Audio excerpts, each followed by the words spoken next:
विश्वनाथ गुरुनाथ कुलकर्णी अमृताशी ही पैजा जिंकेल अशी आपली मराठी भाषा। आणि आज भाषा दिनाच्या निमित्ताने अजरामर झालेली एक कलाकृती मी सादर करण्याचा प्रयत्न करीत आहे, ती म्हणजे नक्षत्र।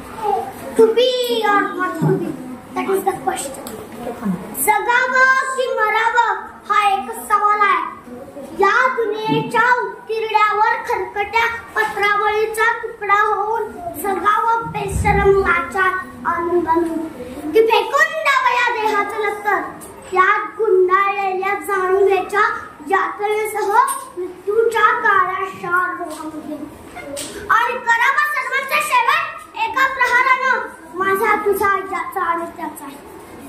मृत्यूच्या महासर्पानं जीवनाला असा डंख मारावा की नंतर येणाऱ्या निद्रेला नसावा जागृतीचा किनारा कधीही। पण त्या निद्रेलाही पुन्हा स्वप्न पडू लागलं तर इथंच मेक आहे। नव्या स्वप्नांच्या अनोळखी प्रदेशात प्रवेश करण्याचा धीर होत नाही, म्हणून मी सहन करतो हे जुनं जागेपण, सहन करतो प्रेताच्या निर्जीवपणानं अभिमानावर होणारे बलात्कार, अस्तित्वाच्या गाभाऱ्यात असलेल्या सत्वाची विटंबना आणि अखेर तरुणांचा कटर घेऊन उभे राहतो खालच्या मांडीने आमच्याच मालिकांच्या दाराशी।